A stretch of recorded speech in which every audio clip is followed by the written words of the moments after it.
Olá a todos vocês que nos acompanham aqui na TV Evangelizar. Mais uma vez, continuamos nessa longa jornada para descobrir mais sobre a história da nossa igreja, que é profundamente costurada com toda a história da humanidade. É uma alegria saber que estamos transmitindo para mais de 2.000 cidades e mais de 5 milhões de pessoas recebem esse conteúdo por meio da internet. E eu sou o professor Felipe, historiador e teólogo, e vou guiar você em mais um episódio de muita descoberta e muito amor pela nossa Santa Mãe Igreja. Está começando agora mais um Crônicas da Bíblia.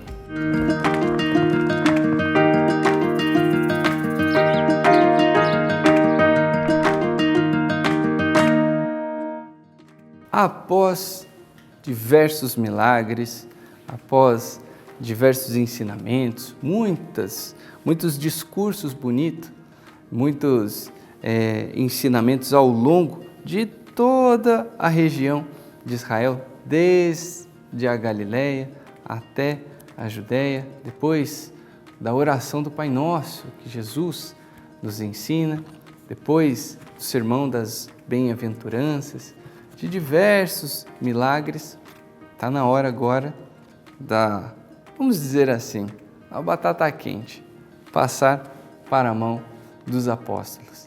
Jesus confia a tarefa agora a esses seus seguidores, a esses mais próximos, a esses que ele tanto amou.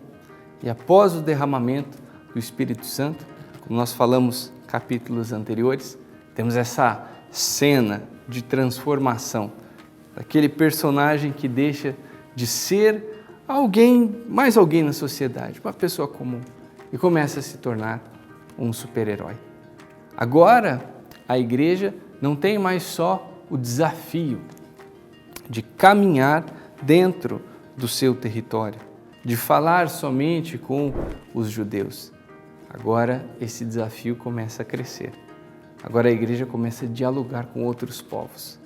Agora, aqueles povos que eram chamados de gentios, impuros, pagãos, muitas vezes rejeitados pelos judeus, agora começam a ter contato com a igreja.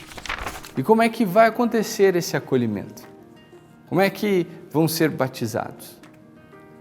A igreja começa agora a ter novos desafios, a precisar dar novas respostas, ter novas missões, novos diálogos.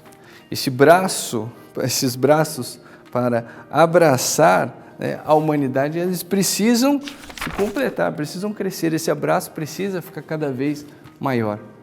E é aqui que entram novos personagens, aqui que esses novos conflitos, esses problemas políticos, essas diferenças culturais, que se nós retirarmos Deus desta situação, poderiam se tornar aí uma outra guerra, uma outra revolta, mas como tem a ação de Deus, então esses problemas começam a se transformar em ferramentas de aproximação.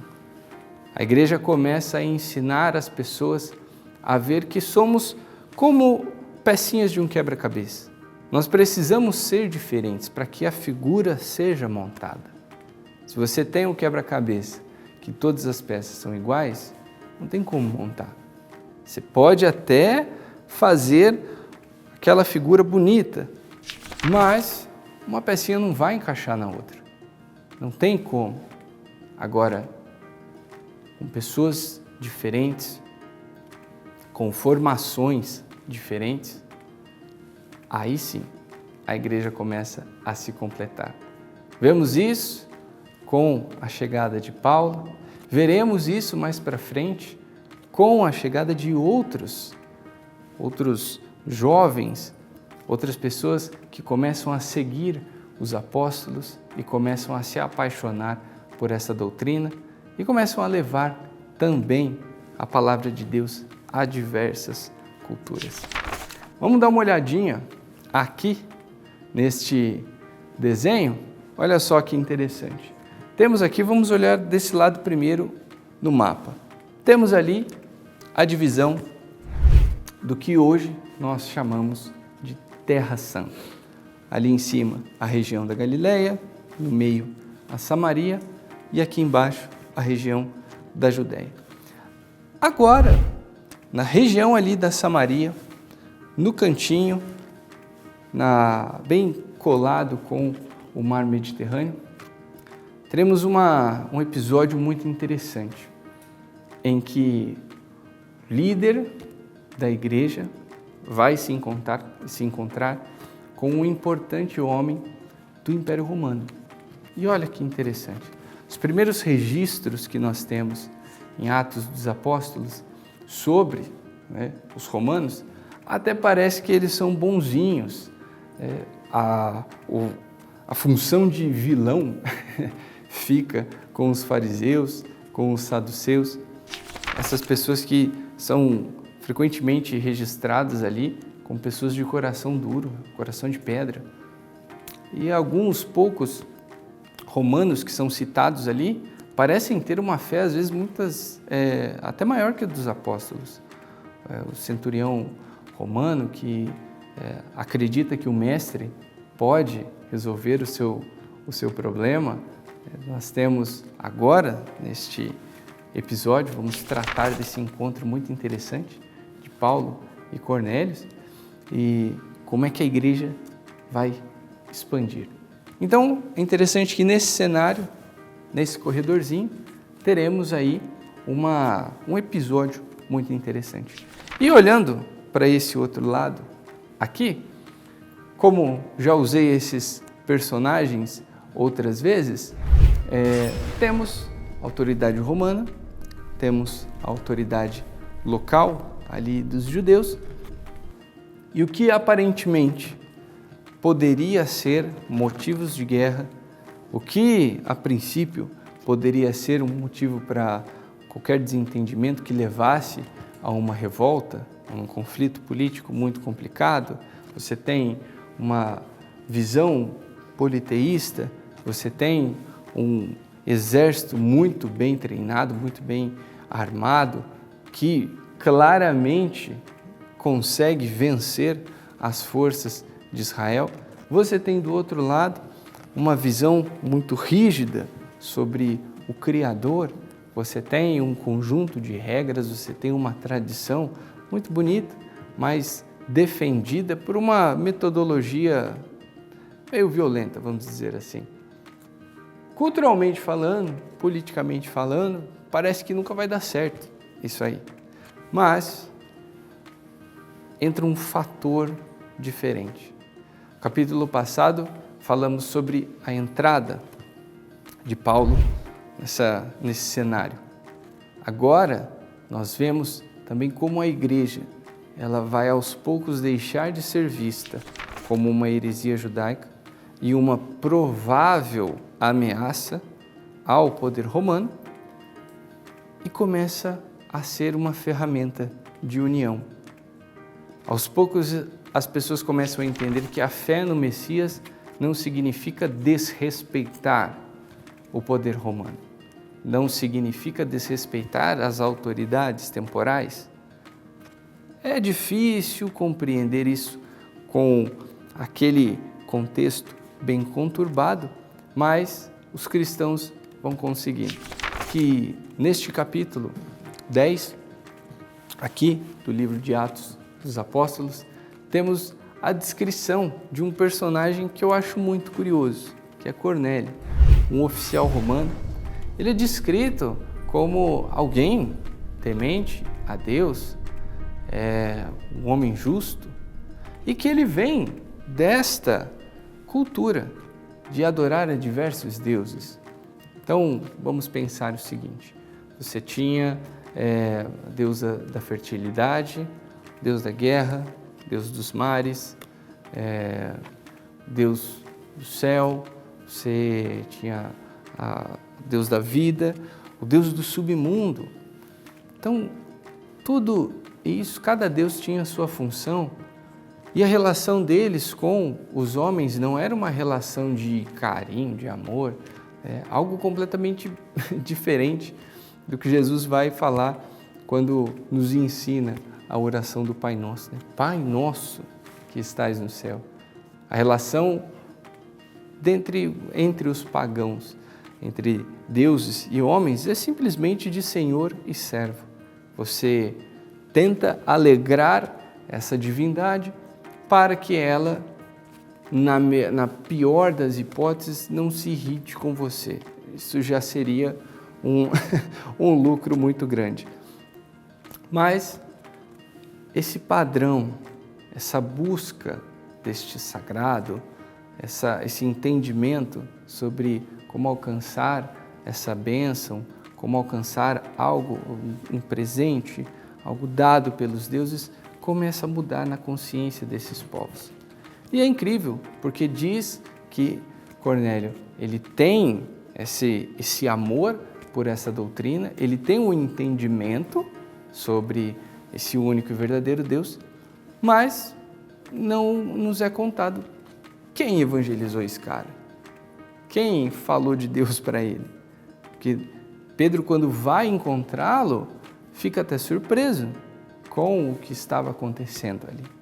E aí eu queria convidar você para ler aqui comigo comecinho do capítulo 10, do versículo 1 até o versículo 2. Olha que interessante.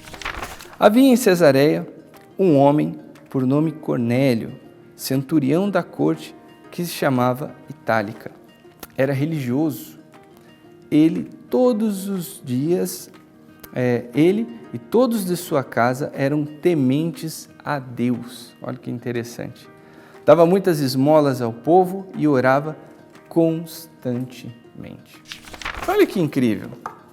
Como é que um homem que estava numa patente alta, tinha os seus privilégios, não estava acima de qualquer autoridade judaica, tinha uma patente razoavelmente alta dentro da sociedade romana, mas diz que ele e toda a sua casa eram tementes a Deus. Os seus servos, a sua família, provavelmente as pessoas que frequentavam a sua casa também bebiam um pouco dessa doutrina. Aqui não tem registro nenhum de que ele era um centurião afastado, isolado, rejeitado pelo exército. Não dá esses dados. Não fala que ele é tão influente assim também. Mas, se de fato ele vivesse um certo problema assim, se ele tivesse perdido a sua patente ou qualquer tragédia, acredito que estaria registrado aqui também. Mas temos essas qualidades dele. Um homem temente a Deus. Um homem que converteu a sua casa, os seus servos. E aí fica esse ponto de interrogação. E a igreja? Como assim? E agora? Esses conflitos políticos, essa ida de Paulo para exterminar com essa heresia, esse medo da sociedade romana em olhar para o cristianismo como se fosse uma afronta ao César. Como é que fica agora? Os corações dos romanos começam a se apaixonar por essa doutrina. E, para surpresa dos cristãos, como vamos acolher esse povo? Como vamos mudar esse conceito que eles têm de certo e errado, sagrado e profano? Como eles vão frequentar os mesmos lugares? Como as pessoas que viram os romanos matar as suas famílias, conquistar os seus territórios, tirar muitos dos oficiais dos exércitos de Israel para não terem nada, perderam tudo. E agora a autoridade ali é a romana. Como, depois de tantos conflitos, tanto derramamento de sangue, como é que a igreja vai conseguir colocar todo mundo em uma estrada só? em um destino só. Hoje falar sobre a igreja era um só coração, eram unidos, é muito poético, é muito bonito. Não duvido que isso seja verdade. Mas era um só coração, mas um coração que sofria. Um coração que sofria para perdoar. Um coração que sofria para acolher o diferente. Um coração que sofria para caminhar junto. Para olhar no próximo, naqueles romanos, naqueles gentios, e deixar de ver algo impuro. Deixar de ver um perseguidor. Deixar de ver um problema, uma desonra para a sociedade, e começar a enxergar um irmão em Cristo, um parceiro de missão, alguém que vai para o céu junto com todos os outros integrantes ali da igreja. Pois é, então tudo isso estava acontecendo e vamos continuar a entender melhor isso aqui depois do intervalo. Então, eu espero por vocês aqui daqui a pouquinho. É o tempo de você pegar sua Bíblia, se ainda não pegou, pegar sua caneta, seu caderninho, encher a canequinha de café e sentar aqui de novo para continuarmos a aprender juntos. Que Deus te abençoe. Até daqui a pouco.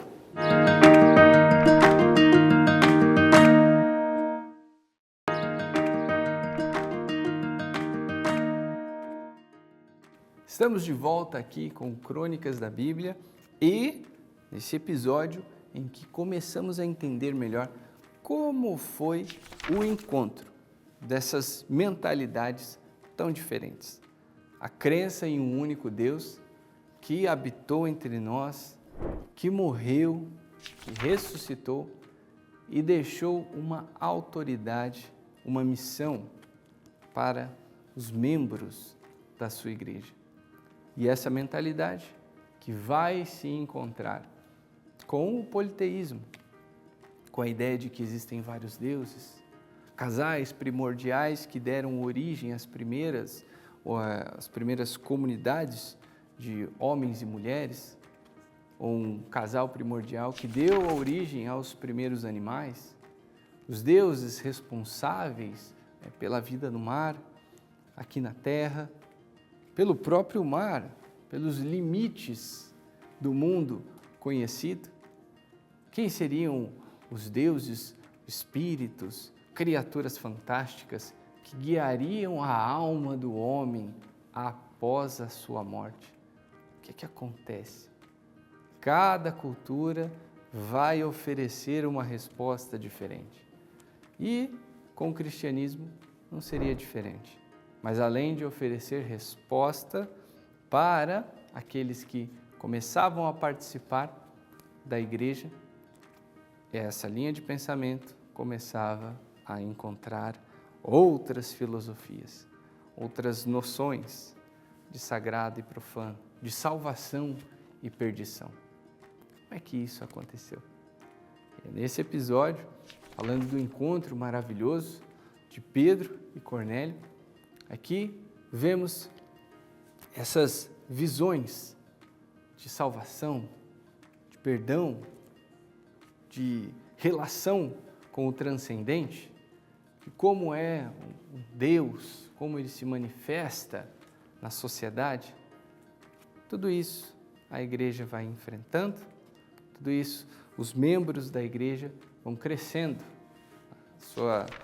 tem a sua sabedoria guiadas pelo Espírito e assim conseguem diversas respostas para aquela sociedade.